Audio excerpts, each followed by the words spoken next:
So, obligatory gear video. I'm not going to really review stuff in depth. There's lots of people that do that online that are probably younger and wiser than me. But, so starting with stuff I haven't put on yet, clearly. The Hoka One Speed Goats.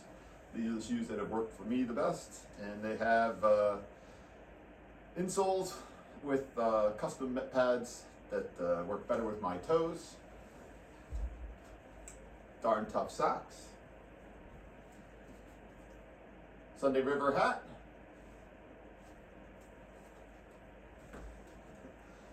Leggings are convertible pants for Columbia Ridge Runner, so the leggings will mostly live in the pack in the summer.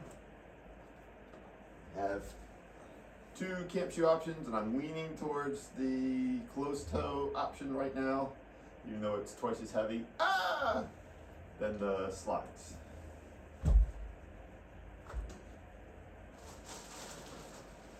So starting with the pack.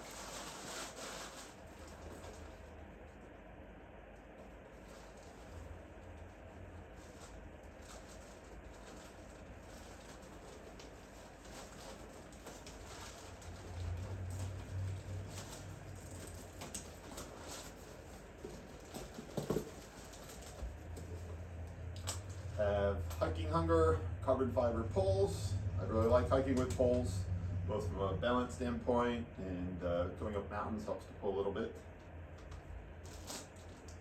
Toilet kit, so I have a trowel, some little wipes, hand sanitizer, and toilet paper. Hopefully this bag is waterproof. Pee bottle, I'm old.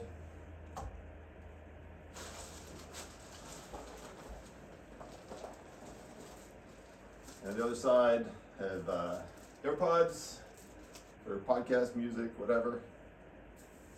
Bug net. Instead of bug spray, mask, sadly still. And a buff for multi-purpose.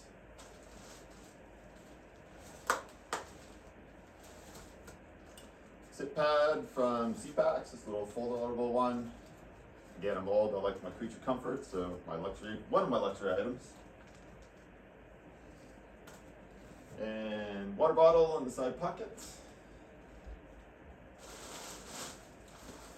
In the back pocket, I have a dry bag. And inside that is rain gear and first aid. So I have the Z-Packs lightweight rain pants. I forget the exact brand or model, but they're definitely Z-Packs.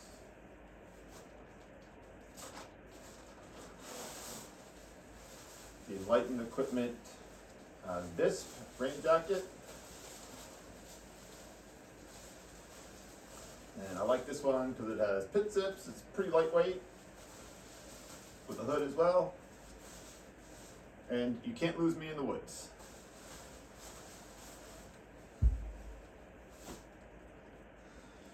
I'm being coached in the background. Get out so we can see.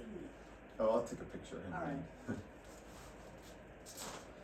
And then we have first aid kit, repair kit.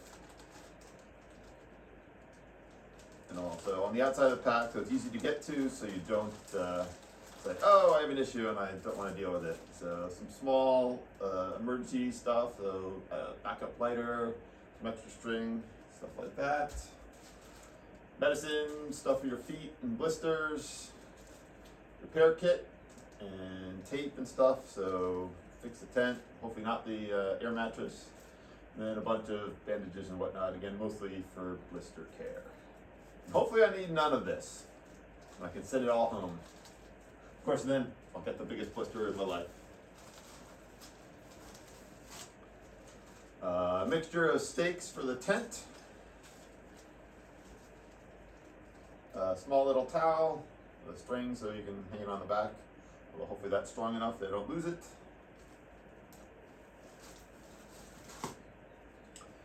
And then for water filtering, I went with the Sawyer Squeeze. I did try the mini, but the flow rate is very slow. I have a little coupler here, the smart water bottles just attached to this. and makes it very easy to filter water.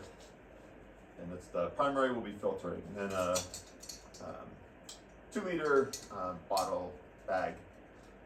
Also again, attach it to the water filter, and I'm really enjoying this. Been using this for a while. From Canuck. I don't know exactly how to say that. And then a bag to store it in, which may or may not survive the trip. So. On top of this is a makeshift rain cover. It is my tent footprint, so just a little tarp. And it doesn't keep the pack totally dry, but hopefully it keeps the majority of the rain off the top of it, and so that any rain doesn't soak in too much of the pack. The pack is theoretically, I think, somewhat water resistant, but water resistant being a vague term, so it definitely does get water inside in a heavy rain, but it is what it is. It's definitely not a waterproof pack. So the pack is Z-Packs Arc Haul, so it's about 58 liters, I believe it is. Has the 2 side pouches on either side, which are an add-on accessory as well. And then on the front of the pack, I have the shoulder water bottle. I find I really enjoy that as opposed to reaching around back to get the water bottle out of the pack. I have my ducky mascot, of course, and hopefully again that string will last the whole trip and I don't lose him somewhere in the woods. That definitely would be not violating leave no trace to abandon a duck in the woods. And then the one thing that I've got off to the side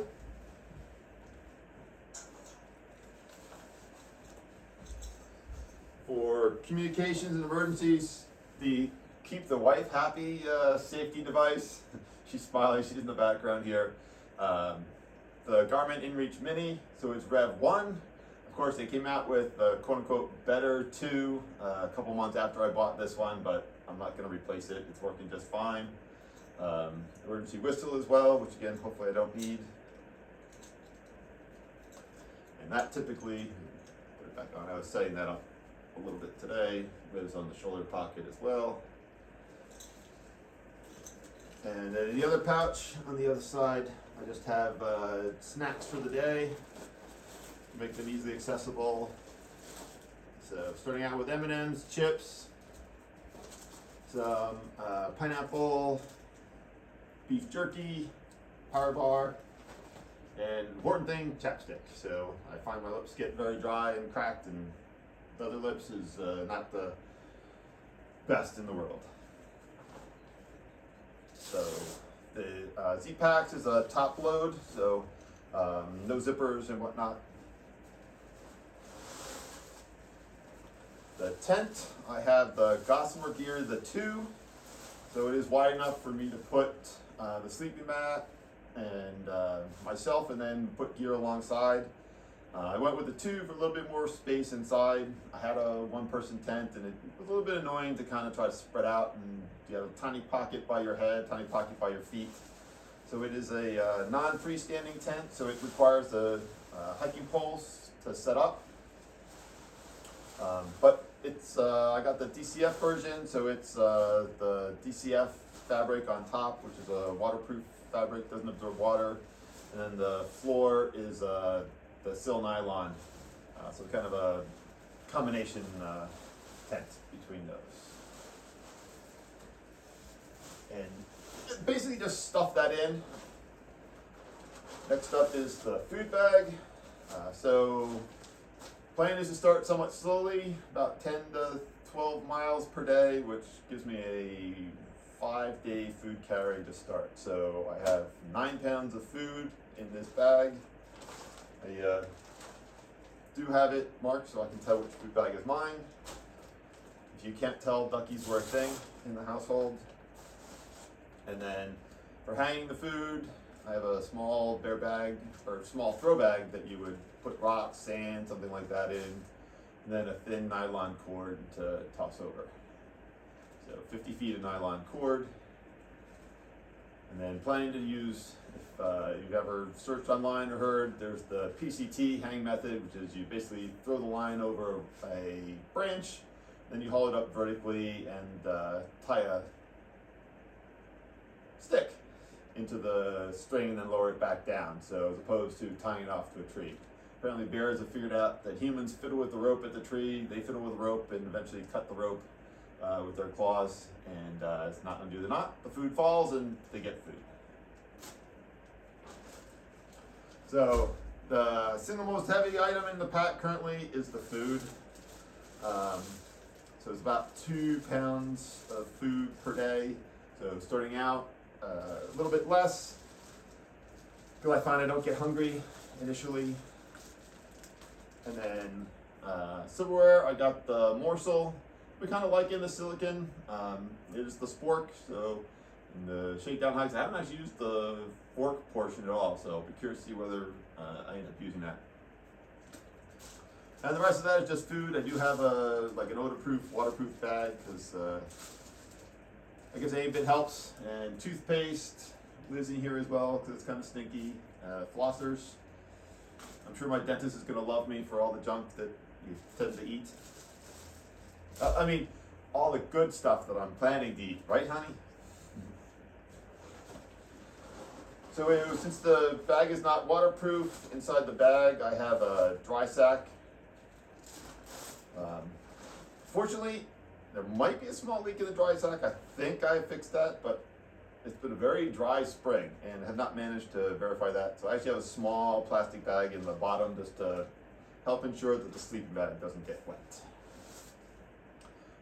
Cook pot, stove and all, this is a small little bag. I made a little cozy out of the foil insulation, so helps with hot water and holding it. And also, if you're drinking something out of here, you can put things like oatmeal packets or other stuff in here. It keeps it vertical. I have the Tokes 750 milliliter pot. I recently switched out to the Soto Windmaster stove, which has a little bit more of an enclosed flame, so hopefully under windy conditions and colder conditions this does a little bit better job of heating.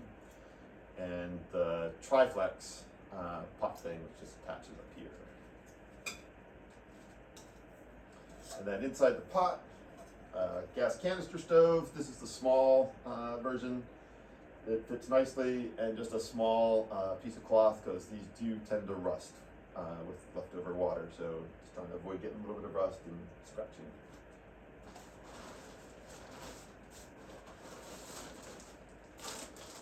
Electronics and toiletries bag, so a single bag for everything. Important glasses cleaner, and a glasses cleaner cloth. Earplugs, Q-tips. I have a Sharpie for marking stuff.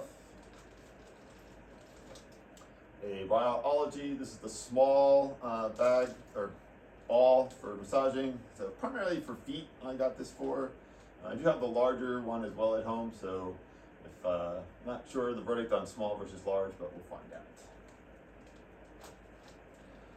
One thing I stumbled across that I'm really liking is the Flex Tail Gear mini pump. So this fills up the air mattress, helps that you don't put humid air inside the air mattress, as long as wondering if that ends up molding, and you don't have to puff it up. For a while I used the stuff sack, which takes a while, and you're filling the stuff sack, rolling it down. So this is really, I found very useful. Just attaches right on there. It's only maybe 1.5 ounces or 2 ounces more than the stuff sack, so in my mind it's well worth it. It is a bit loud, so there are trade-offs. Some Advil. So charging cables and stuff for the phone. I have a power bank. It's a 10,000 milliamp hour. I'm hoping this is enough. If not, I can grab a second one.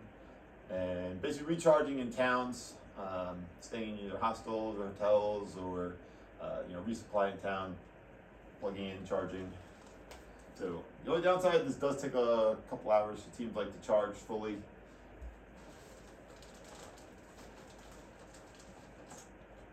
The night core headlamp, it has a red light, and so walking around camp at night, you don't blind yourself, or in the tent, you don't blind yourself. I've been lucky this. I do find it comfortable. I didn't swap out. Some people actually swap out the strap for like a string, but I find the strap is comfortable, and especially if you're gonna be night hiking, definitely would be not having that annoying. Small amount of sunscreen. I did have melanoma a couple years ago, so sun protection is a must. And then various cables, micro cables, USB-C, Garmin, phone. Everyone takes a different cable, so one of these days I'll standardize on one, and you can have just a single cable or two cables. But for now, I have 5 separate charging cables.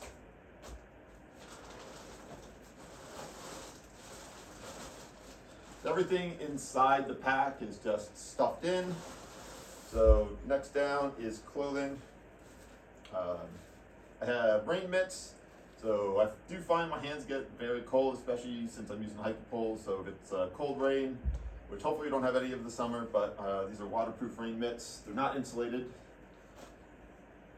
But I found that I've done a couple of hikes in the wet, and even in the 40-degree temperatures, that's typically good enough. Underwear, I have a couple different kinds. Under Armour Icebreaker, and I'm currently wearing Ex Officio. And maybe I'll settle on the best pair by the end of the trail.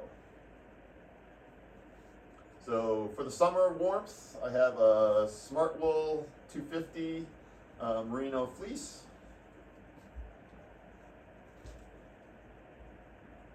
Short sleeve,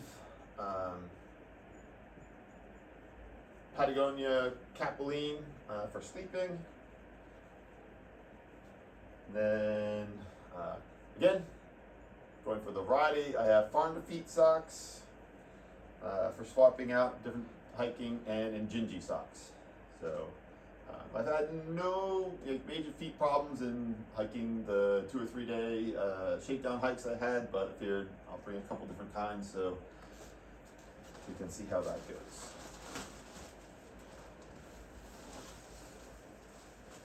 Next below that is the air mattress, which is the Uber Light.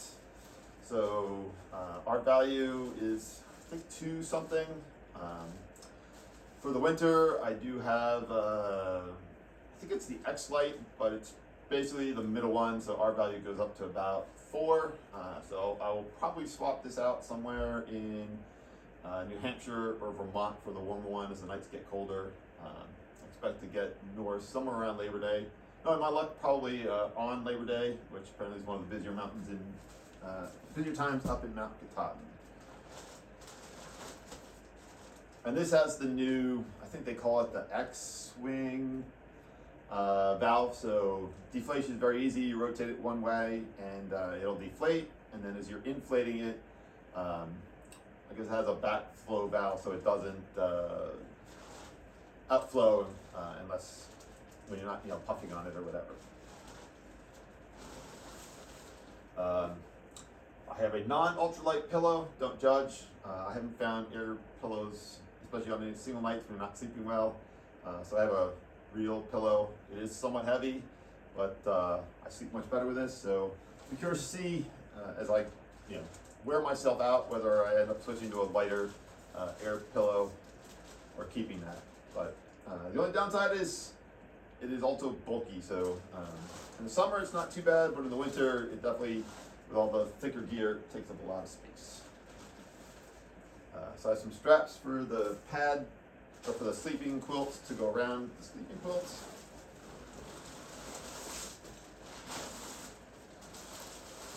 And the Enlighten Equipment quilt. So this is the 40-degree bag that I'm going to start with for the summer. And then I have a 20-degree bag to switch into for the August and for the southern part of the trail. And that is primarily everything in the pack. For packing, obviously I'm using the stuff method. I find that works really well. No individual internal stuff stacks. Just throw everything all in the same bag. Packing everything in the same order, so sleeping bag, pillow, clothes, so it's kind of easy to find stuff. Electronics on top, since you may need to get to that during the day. Then cook pot. This is done next to the cook pot, which is escaping me right now. Cook pot, and then food on top, since you definitely are going into that multiple times a day. Then tent tucked around, so the tent is outside of the waterproof, so especially in the morning if it's dewy, not putting a wet tent in with the dry bag. So I'm sitting in this gorgeous Airbnb in Waynesboro. So Sheila came down despite her boo-boo paw, so surgery was earlier this week. And she's actually doing pretty good, so not hurting too much. But my parents are driving, so she doesn't have to worry about driving home. So all this cog in the works, she's pulling out all the stops to try to get me to stay home. I'm not listening. I'm heading out regardless. So we're going to the Waffle House this morning. So get the last Belgian waffle before I start eating all my oatmeal and granola and whatnots. But here's the obligatory gear video. And we'll be curious to see how things change. It's all worked out well for me on shorter shakedown hikes, and see how things go for the longer hike. Anyway, excited, nervous, and all that kind of stuff. And it's time to sign off and go get some breakfast and then actually start hiking. So I guess technically it's day one, but not at the trail yet. Anyway, talk to you later.